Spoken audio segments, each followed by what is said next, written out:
The start of the new football season is just weeks away, and fans of Big Blue can hardly wait. CBS Sports reporter Josina Anderson sat down with the new tight end for the New York Giants, Darren Waller, for a wide-ranging interview where they talked about his transition into his new team, his life as a newlywed, and his hopes for this year and more.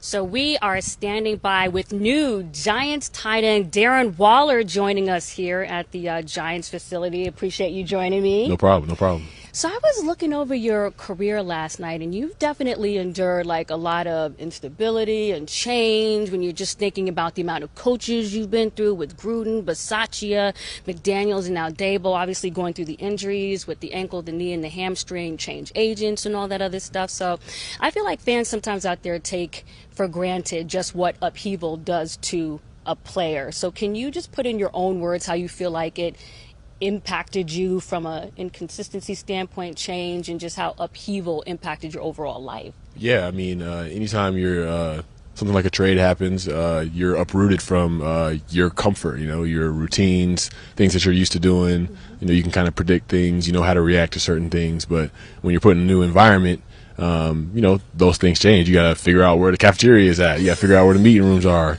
not let alone an offense and your way around the city. And, new in marriage and navigating that and moving forward. So it's a lot of change, and it can be difficult. And that's why, for me, it's like, having a relationship with God, because like I feel like in those situations, I don't necessarily always have the answers, but in those times, it's like, okay, like I have faith that this will work out. These things will work for my good ultimately, and try to rest in that.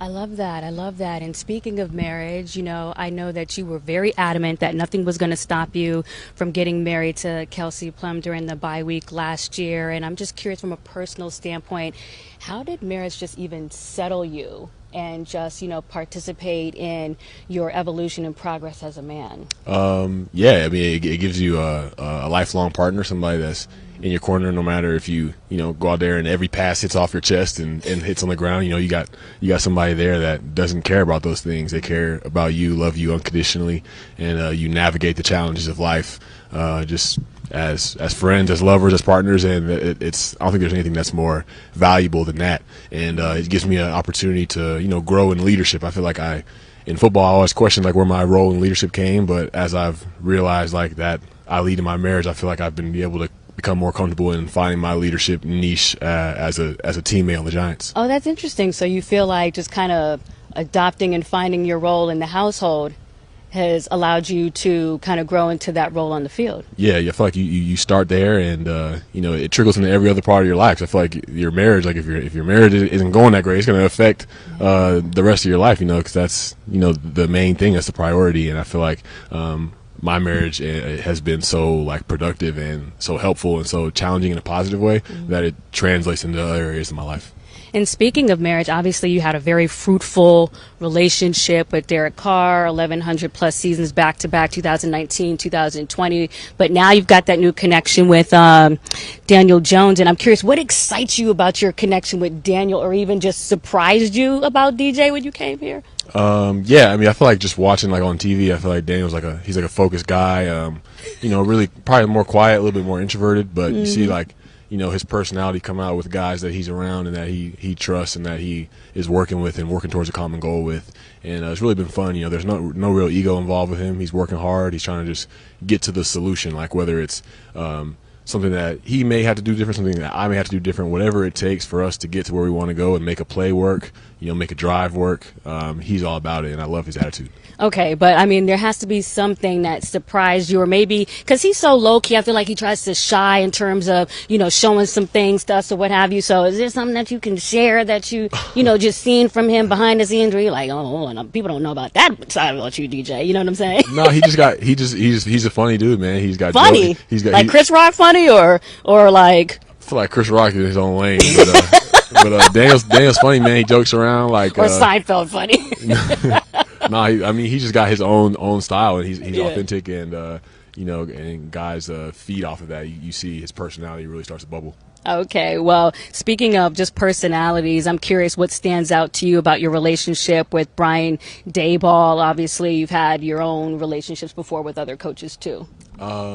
He's a guy that like really truly like empowers players. He wants their personality to show in the way that they play. If there's he'll extend freedom to the way that you do your job if you show consistency in your knowledge of the scheme, of your application of fundamentals. Like once he sees like you're consistent in that, like he allows you to have freedom in the way that you do certain things, run certain routes, and I love that about him. And he's somebody that's like, okay, like whatever, you know, sauce, whatever flavor you put on the game, like you go out and do that, show people who you are, and have fun, but also do that within the realm of the team.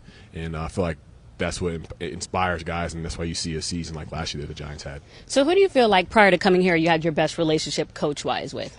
I would say John Gruden, just because of there's so much to it. You know, there's when they claimed me from the Ravens practice squad, it was nobody really wanted to touch me. My track record before that was you know, suspensions from substance abuse, and anytime I was in games, you know, I dropped more passes than I caught, pretty much. So they really took a chance on me and gave me an opportunity to succeed and step in and produce right away. And so I really felt like that was something that's like, I don't want to let this guy down. And it was just a lot of laughter, a lot of fun each and every day, a lot of energy, enjoy showing up to work. So I'll probably say Coach Gruden. And you feel like you're getting that here as far as, you know, in your new budding rapport with Dayball, and especially in terms of the plans for how he is going to utilize you. Although you've been, you know, in the slot and you've been out wide before in terms of the versatility, but I'm curious, how much of that are you seeing that here? And is there anything different that you can underline as far as what you anticipate as far as how they're going to utilize you? Yeah, no, I definitely see the versatility here. They challenge me to do things that,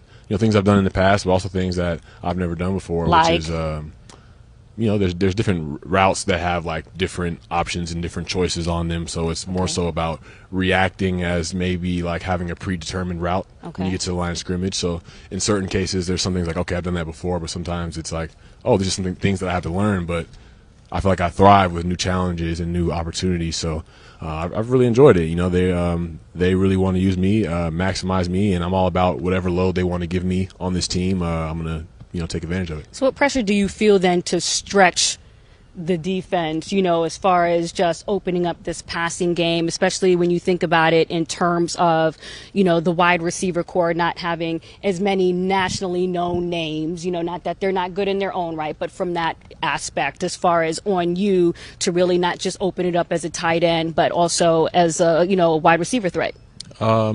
Yeah, I don't really feel pressure in that regard. I just feel like I just go out on the field and do what, you know, God's given me the ability to do, and that's you know, make plays, make explosive plays, and do that consistently.